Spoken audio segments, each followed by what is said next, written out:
Brave Knights, Princesses and Princesses. This is another movie review for all of you. 2 movies, as always.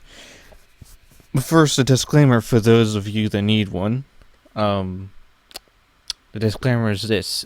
If you've seen these movies, and you love them to bits, good for you. If you've seen these movies and you hate them to bits, also good for you. And if you've seen these movies and you just want to rip the throat out of the director and toss them into the abyss, that's fine. But don't do that. They don't deserve that. They work hard. Well, as far as I know anyway. It's hard to make a movie. But we're going to be reviewing 2 movies, but we're going to be doing it in the reverse order because one of these movies is pretty easy to sum up. Pretty dumbly easy to sum up. So first, we're going to review this movie, Vanguard. Yes, it's a Jackie Chan movie. It's a 2020 Jackie Chan movie. And it is awesome. It's fantastic. It's amazing. He actually looks like he's having fun, not like a certain other movie that we don't speak of. Get that out of here. Also known as The Mystery of the Dragon Seal. We don't speak of that movie. Because, truthfully, he looks so bored in that movie. Jackie Chan does. Both Arnie and him look so bored. They're like, why are we here? Oh, we're supposed to be fighting. Cool. Anyway, moving on. But yeah, Vanguard. Vanguard is to sum up a movie about a businessman, his wife, and his daughter. Who basically are hunted by this gang because their father, the businessman, did business with one of their leaders and betrayed him and hid his fortune somewhere, and they want it. So the guy goes to Vanguard. These people. And all that fun stuff happens. Jackie Chan is Jackie Chan in this movie. He does his job pretty well. He has fun. In fact, this is probably the most fun I've seen him have in a while. When you put Jackie Chan in most Jackie Chan movies I've watched Jackie Chan in, he's great, as always. But of course, like I said, the only movie I've ever seen where he looks like so just done with it all, or just bored to tears, is of course, well, you know the movie. That's my opinion, though.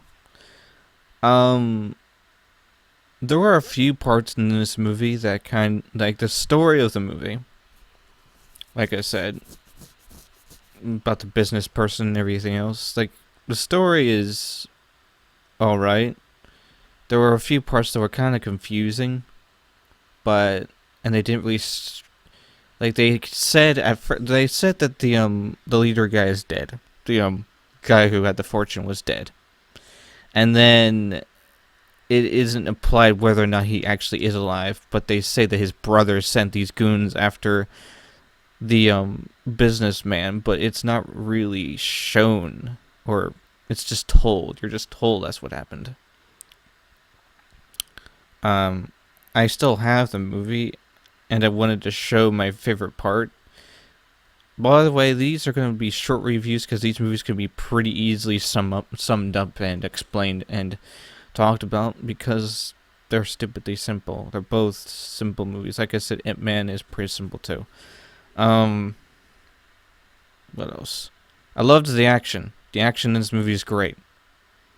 If you want another movie like this, like Vanguard, where there's action and it's just awesome, I would recommend you go and watch The Foreigner. It's another Jackie Chan movie. Basically, it's like Taken, only... How do I say this without spoiling the movie? Only I guess it involves spies instead. Because that's the only way I can say it without spoiling it. So if you want to watch another movie like this, watch Foreigner. Foreigner is just fantastic, a fantastic movie, and I loved it to pieces. I love this movie to pieces too. Jackie Chan does his own stunts as per usual, and he just goes at it. He has fun. Let me see if I can. I'm gonna show you guys my favorite parts in this movie, and then we'll move on to the next movie. This is gonna be short, just so you'll know, because there isn't a lot to say about these two movies, because they're just great movies, and I have no real complaints. I was laughing my head off with this movie. This movie was hilarious. Jackie Chan has always been fun to watch. So let's just Let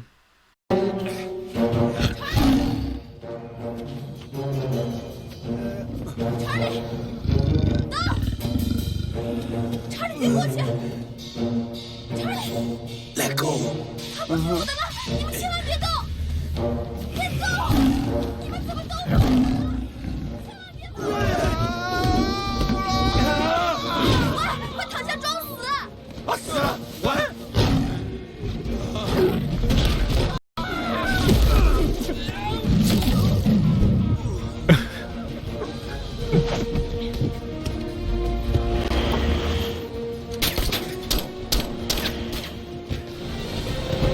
我一个人知道厂在哪里，我必须和欧曼做个了断。唐先生，如果这些资产被他们拿来买武器，就会有很多无辜的人牺牲啊！关乎无辜人的生命，我们急先锋责无旁贷。Thank you。归根结底，都是贪心带来的祸。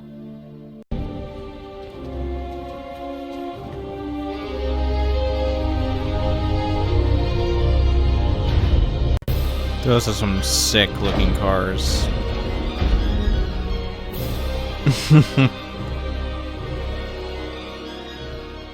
Each gold car is worth over $100 million. The windows, the tires are all bulletproof. Dumb. It's so dumb, but it's so. You may pick 2 cars. Consider the extra money a gratuity. I love them. But how do I get them out of Dubai? Ip Man Kung Fu Master. I can pretty much sum up this movie pretty easily. It's your typical Ip Man movie. Also, if you haven't seen Donnie Yen's Ip Man movies, all 4 of them, go watch them. Stop watching me. Go watch those movies, then come back. I'm not kidding. You should watch them. They're worth your time. They really are. But there are also these movies by this guy.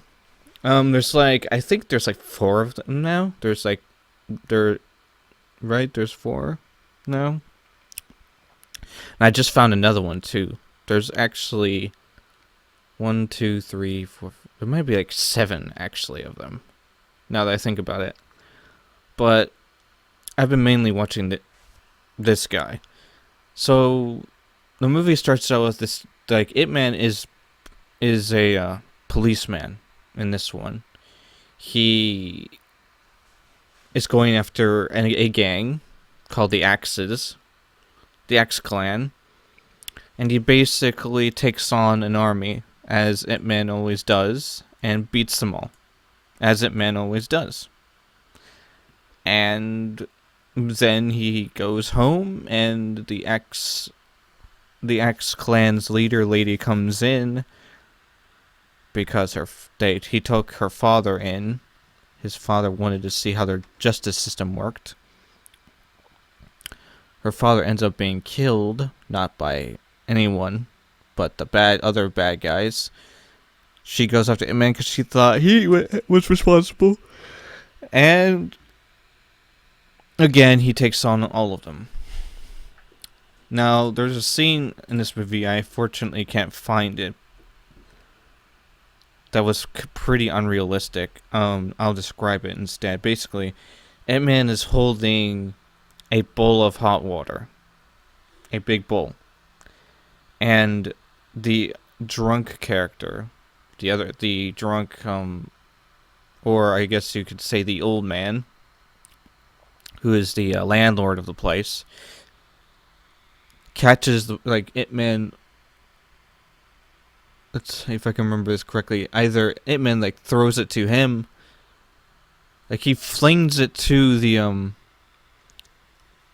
either he flings it to Yeah, because Ip Man gets the bowl of water. He flings it to the old man, and it spins like a frisbee, which is not how physics work. And the guy, of course, catches it perfectly. No water spills, and then he like does this arm flip of sorts, and Ip Man catches it again and gives it to the maid who's helping his wife birth their son.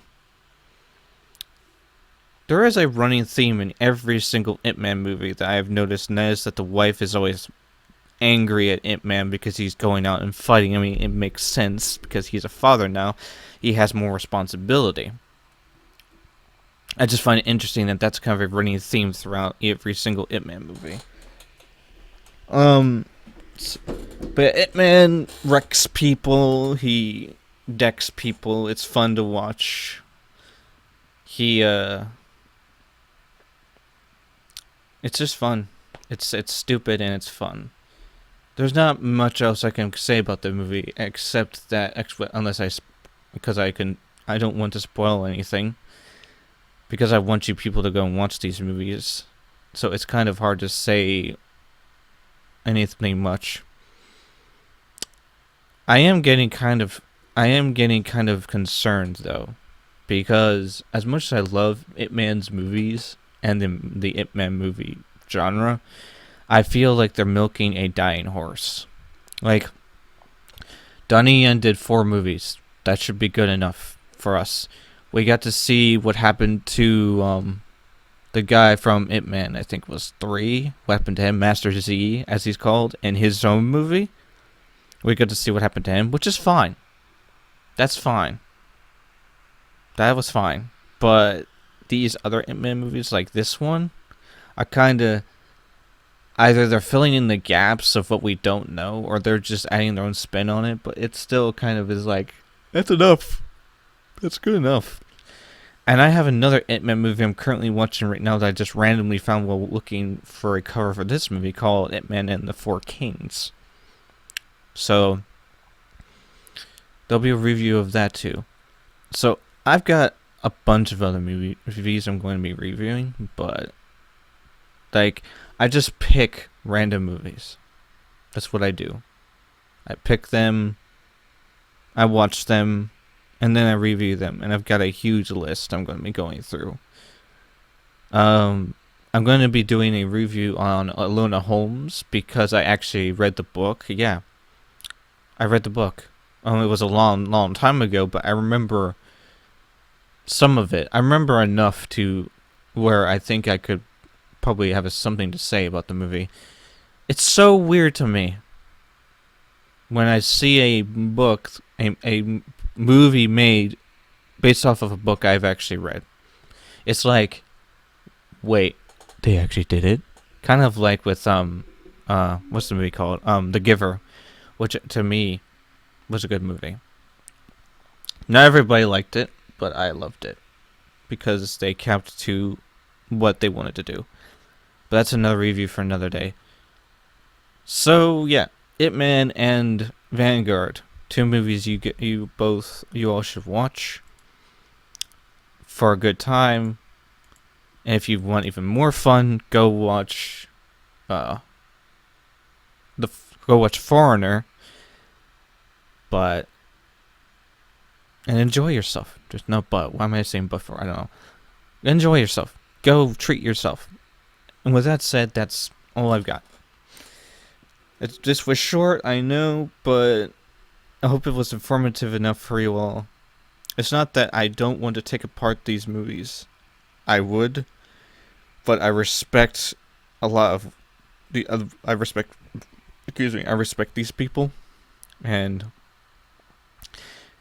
if I find a movie that I want to take apart, I'm going to do it. Like, I have a movie that I'm going to take apart, actually. I'm not going to tell you what it's called, but when we get to it, it's going to be a good time because the cover is just... what? So, leave a like and subscribe because there's always room for one more, and I'll see you all this Tuesday, probably. I'm going to be doing this every Tuesday and Friday unless other things happen. But this is basically something new I'm going to be doing, is I'm going to be reviewing movies while I'm playing games. So sometimes there'll be a game, a let's play, and if there's no let's play, there'll be a movie review where I'm just talking about a movie because why not? 1 or 2 movies. Or if I'm crazy enough, I'll do 3. It just depends on how bored I get. And I just go through movies and I'm just like, and I just start taking notes mentally, right? So I'll see you all. Goodbye, everyone.